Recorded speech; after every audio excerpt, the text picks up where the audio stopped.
Ek wil graag vir al die paas wat luister ook vanoggend en hierdie video sien, wil ek op die seën van die Here kom afbid. En ek bid dat elkeen van ons sal hoor wat die Here vanoggend vir ons wil sê, en ook die ma's en die kinders vir julle kom motiveer vanoggend om te sê, kom ons draai die boodskap, want ek dink 'n baie relevante boodskap vir ons dag en ons tyd is. Kom ons gaan draai die boodskap uit. Ek gaan nie julle in die beginne gedeelte lees nie, ek gaan julle aan die einde wil ek 1 Korintiërs 13 lees vir ons, maar 1 Korintiërs 13 vir Paas, dit gaan ons julle aan die einde van ons saam lees.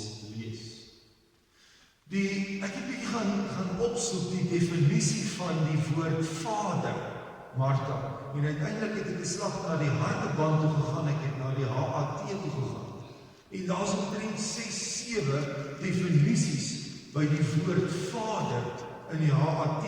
Die eerste een is om te sê, dis 'n man met 1 of meer kinders.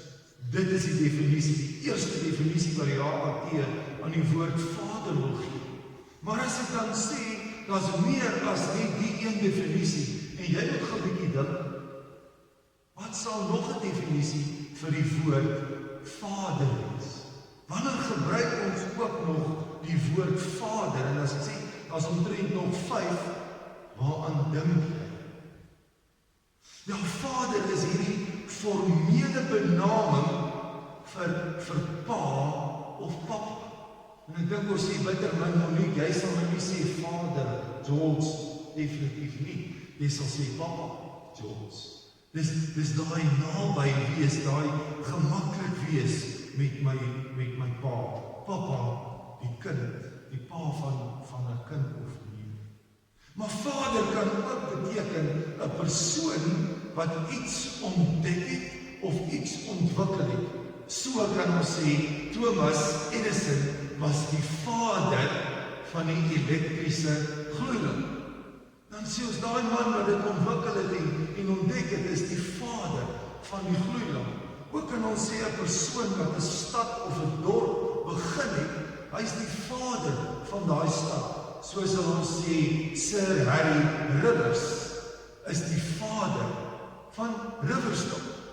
En so kan ons seker na die verskillende stede en dorpe toe gaan. Hier in ons dorp loop daar 'n man en sy gemeente praat van hom as Vader Russell Klaasen. Vader Russell Klaasen is die geestelike leier van ons Afrikaanse kerk in Riverstone, die Blou Kerk soos ons dit ken. Hy is Vader Russell, die geestelike leier van 'n Afrikaanse kerk praat is van 'n vader. Ons kan ook praat van 'n vader of 'n pa kan ook 'n stiefpa wees. 'n oupa kan selfs 'n pa wees vir sy kinders. Ek dink daar's baie gemeenskappe is oupas meer 'n pa as die pa self.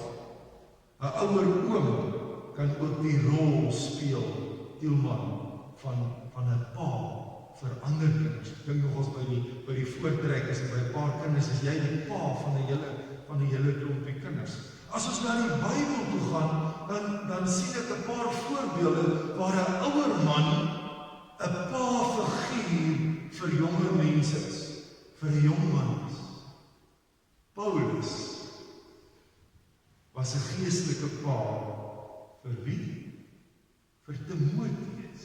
As jy die briewe 1 en 2 Timoteus lees, dan sal jy sien, maar Paulus skryf van hierdie jong man aan Timoteus, en hy skryf vir hom eintlik vanuit 'n vaderlike oogpunt. Skryf hy vir Timoteus en hy sê maar dis wat jy moet doen. Ja, daar staan in 2 Timoteus 1 vers 5 staan daar, ek dink ook aan jou opregte geloof. Dis nou Paulus wat dit vir Timoteus sê. Dieselfde geloof Timoteus wat al in jou ouma Louise en jy in jou ma Eunice was, en wat daarvan is dit ook in jou is.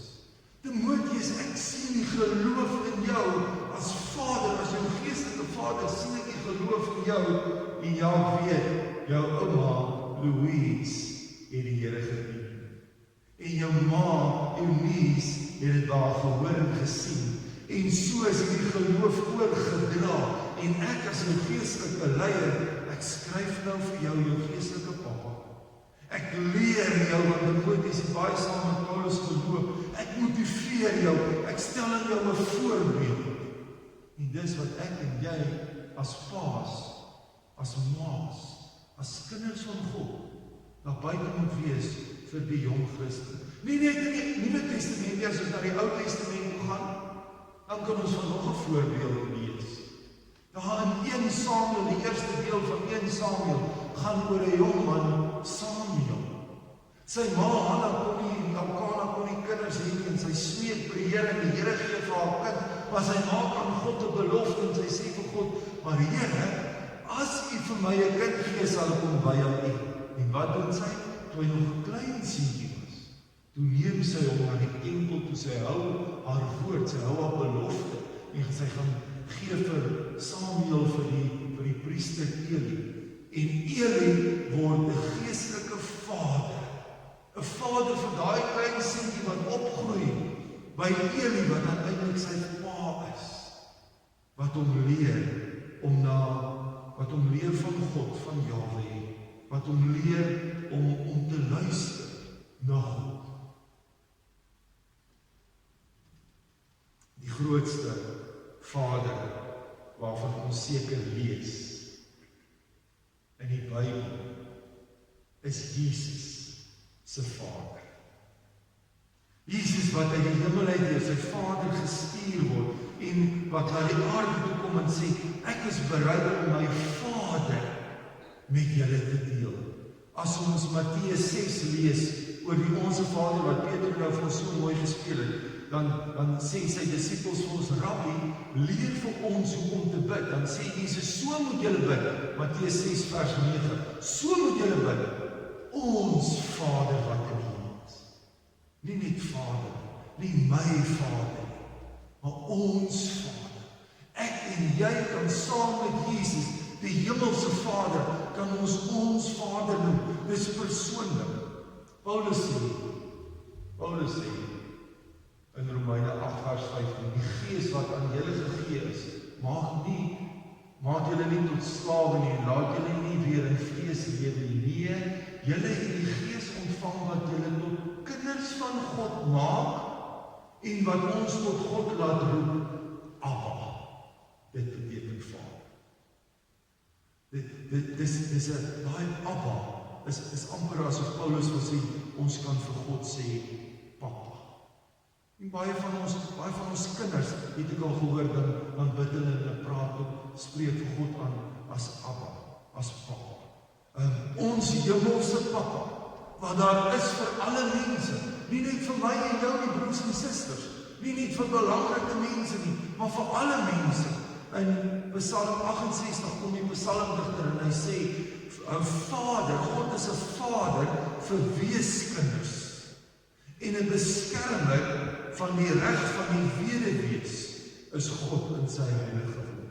'n Vader vir die wees en die weduwees, 'n Vader vir die randfigure. En dan het ons dit so nodig om dit te besef. Dat God moet 'n Vader wees vir ons vaders. En as God regtig 'n Vader begin wees vir ons vaders, vir alle vaders op hierdie aarde, as God regtig die Vader is, die een is wat in beheer is, dan gaan die wêreld, broers en susters, gaan die wêreld verander, want dan gaan ons vaders begin om God die Vader te eer, om God die Vader te dien, om God die Vader te gehoorsaam, om God die Vader se liefde te begin uitleef, en dan sal die sekere dele van ons wêreld wat regtig 'n hel is om te leef, dan sal die hel verander in die hemelse lewe op aarde. Die probleem is, soos middelste deel van ons preek, die probleem is, daar is bitter min vaders, wat nog regtig Vader is, soos die hemelse Vader dit wil hê. En dit veroorsaak, dat ek vanoggend dit wil waag om te sê, hierdie is eintlik 'n groter pandemie, as die COVID-19 pandemie. Hierdie is eintlik 'n groter virus, as die coronavirus. vaders nie meer werklik vader is.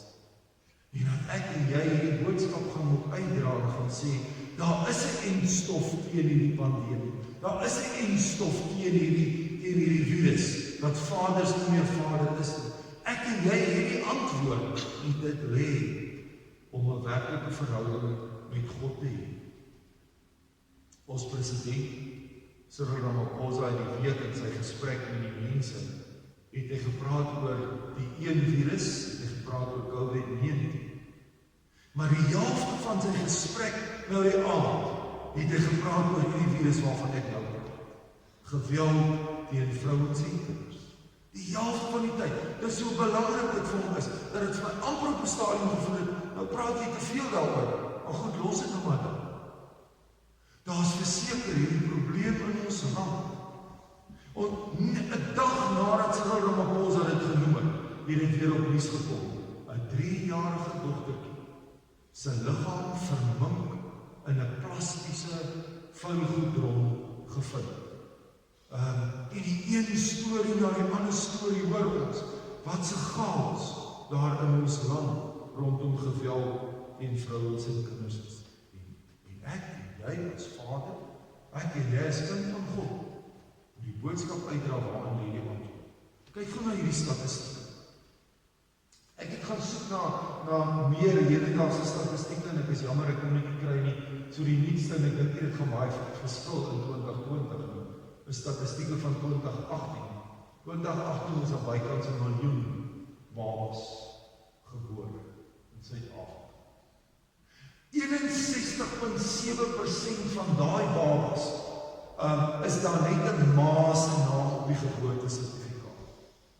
Die pa se spasie is oopgelaat. 61,7%. Skokkend.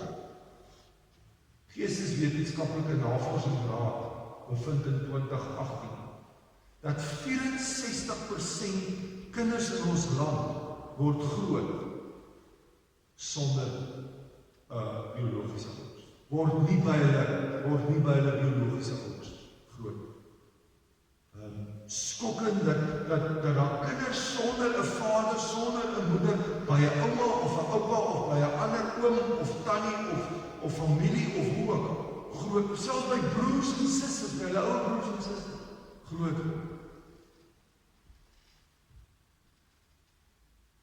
Studies het getoon dat vaderloosheid, hoor gou dit, die belangrikste bydraende faktor is vir selfmoord, verkrachting, gedragsprobleme, geweldsmisdaad en ander misdaad. Vaderloosheid. Om te sê, jy moet daar sit, Pieter Albert en sê, dankie vir papa en vir ma. Dankie dat jou kinders by 'n pa en 'n ma kom groot. Maar ons sien die statistieke in Suid-Afrika.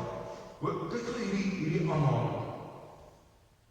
Vrouens word swanger gemaak deur mans in plaas van deur vaders. Maak dit vir jou sin. Vrouens word swanger gemaak deur mans in plaas van deur vaders.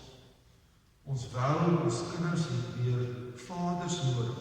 Hierdie bedreigende virus, COVID-19, is dalk 'n druppel in die emmer teen die virus van vaders wat onbetrokke is, wat nie hulle rol in. Ek het hierdie week met Oudif en Jamrey 'n bietjie gespot. En hulle weet gelukkig ek het met hulle gespot. Ek het die hele week gesê, woe, ek sien uit na Sondag. Want ek weet, hulle gaan Sondag hulle vir my bederf, hulle gaan Sondag vir my die groot geskenk gee vir Vadersdag maar ek het met hulle gespot. Want dis nie soos ons het doen in ons gesin.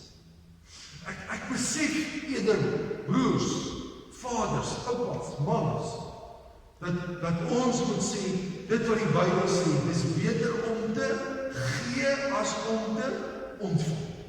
Dis beter om te gee as ontvang. Ek wil 4 geskenke gou vir jou herinner. 4 geskenke wat ek en jy as vader, as geestelike vader vir 'n klomp ander mense, en ons kan maar elkeen daarna luister. 4 geskenke wat ons kan gee, geskenk van ons tyd, geskenk van gesprek of kommunikasie, geskenk van liefde vir my kind se ma, en geskenk van liefde vir God. Geskenk van tyd. Rick Warren, die skrywer, prediker, hy sê die volgende, hy sê die grootste geskenk wat 'n pa aan sy kind kan gee, is sy tyd. Die grootste geskenk wat 'n pa aan sy kind kan gee, is tyd. Ek weet, ons wil bitter graag vir ons kinders die mooiste en die dierste en die smaakste geskenke gee, dat hy by sy pels kan gaan breek dalk. Maar dit lyk my, ons verstaan dit ook maar verkeerd. Die beste ding wat ek en jy vir ons kind kan gee, is om tyd te maak om daarby om te gaan sit. Kyk wat sê Deuteronomium 6 op. Deuteronomium 6 sê, hierdie gebooie wat ek jou vandag gee, moet jy in jou gedagtes bly. Jy moet dit inskerp by jou kinders en moet hulle daaroor praat as jy in jou huis is. Waar in jou huis? As jy op pad is. As jy gaan slaap en as jy opstaan, dis 'n lewe saam met jou kind. 'n Lewe wat jy aandag gee aan jou kind, en dit sluit aan by die volgende geskenk, die geskenk van gesprek, die geskenk van kommunikasie. Baie geleerdes sal vir jou sê, in die huwelik, in 'n werksituasie met kinders, kommunikasie is die sleutel tot sukses. Ons moet onthou dit wat Jakobus sê, Jakobus 1:19, my liewe broers, dit moet julle in gedagte hou, elke mens moet maar te gewillig wees om te luister, nie te gou praat nie, en nie te gou kwaad word nie. Ons het 2 ore en 1 mond, om werklik na mekaar te luister, werklik tyd te maak, en daai boodskap oor te dra, dat vaders, dat geestelike vaders, wat ons by mense sal gaan sit en luister, vertel vir my, wat ontstel jou, wat maak jou gelukkig, wat se vrae het jy in die lewe, wat wil jy vir my vertel, kom stel belang. Die derde ene, geskenk van liefde vir ma, en ek wil Rick Warren dalk so 'n bietjie omdraai en sê, die grootste geskenk wat jy vir jou kind kan gee, is om sy ma regtig lief te hê en te respekteer. Die geweldsvirus is besig om 'n vatkans te kry op liefde en respek vir die vrou, en dit maak dat ons in die moeilikheid is, maar Paulus sê in Efesiërs 5, daai hele hoofstuk, Efesiërs 5, mans, julle moet julle vrouens lief hê, soos Christus die kerk liefgehad het, en sy lewe daarvoor afgelê, ek is niks. Liefde is, ek sien die beste en ek gee my beste vir my maat.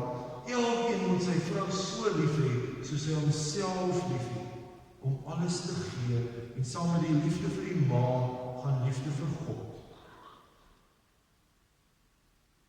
Daai onvoorwaardelike liefde, wat God vir ons het, moet ons teruggee. En as ek en jy as vader werklik vir God lief het, vir God eerste stel, vir God dien, na God luister, God se voorbeeld navolg. Ons ken die samevatting van die wet in Matteus 22 vers 37-38. Julle moet die Here jou God lief hê met jou hele hart, met jou hele siel, met jou hele verstand, met jou alles, met jou hele menswees. Ons wil baie keer vir God in kompartemente sit. Ons lewe in kompartemente sit. Nou is ek besig met God, nou is ek besig met my werk, nou is ek besig met my gesin, nou is ek besig met my stokperdjie.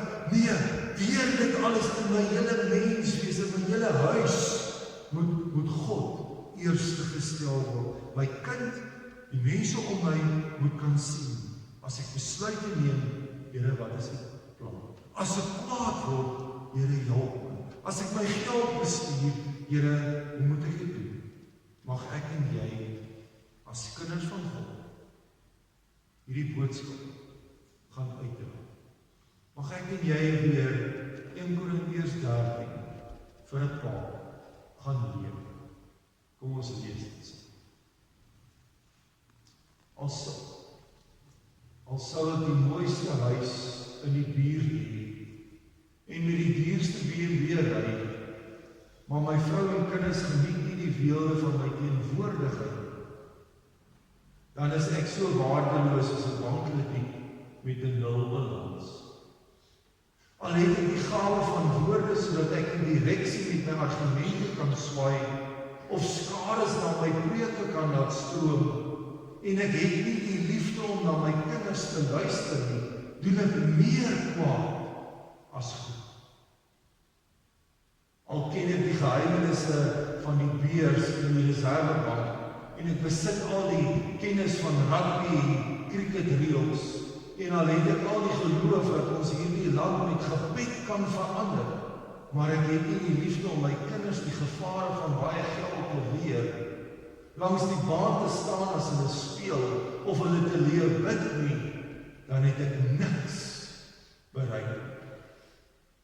Al gee ek 'n dubbele 10 vir die armes, en al beroem ek my dat ek in elke liefdadigheidsraad op 'n dorp dien, en vakansies my gesondheid opoffer om in malaria gebiede sendingwerk te doen, en ek is te moeg om saam vir my kinders boeke te lees, of naweke in die veld met hulle te gaan stap, baat dit my absoluut niks. 'n Pa wat lief het, is geduldig met kinders wat sukkel met wiskunde. 'n Pa se liefde is vriendelik met 'n kind wat nie wil rugby speel. Hy is nie afgunstig op paas met slimmer en mooier kinders. Hy is nie groot praterig en verwaand oor sy kinders se prestasies nie. 'n Pa se liefde handel nie onwelvoeglik met die ma van sy kinders nie. Soek nie sy eie belang sodat sy huismense laaste kom. Is nie lig geraak en nikkerig as 'n kind 'n bietjie ekstra aandag soek. 'n Pa wat sy kinders liefhet, hou nie boek van hulle foute en peper hulle nie met verwyte nie. 'n Pa verbly hom nie oor 'n kind se foute nie. En met die kind se foute met, ek het jou gewaarsku, maar jy wou nie luister. Hy is verheug as hy sy kinders met waarheid oorpraat, selfs tot hul eie naam nie. Daarom wil ek my kinders se skandes met liefde bedek, en hulle glo die beste vir hulle hoop, en hulle kleredag, klaarheid en kritiek verdra. 'n Opregte drukkie en intieme gesprek van 'n ouer bly lank in die kinderhand, maar die verslag of die toespraak wat ek later in die tyd wou skryf, sal oormôre weer vergeet wees. Vandag se noterings en aandelemark is volgende week niks werd. In die lig van die volmaakte wat kom, word al my kennis en besittings gerelativeer. Toe ek 'n jong man was ek gestel op my voorkoms, my motor en my geleerde, maar nou dat ek 'n pa geword het, wil ek net graag my kinders met liefde, balans en geloof grootmaak.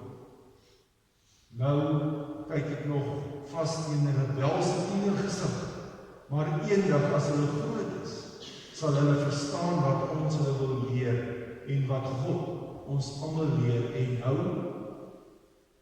geduld, aanmoediging en liefde bly, maar die waardevolste hiervan is die onvoorwaardelike liefde.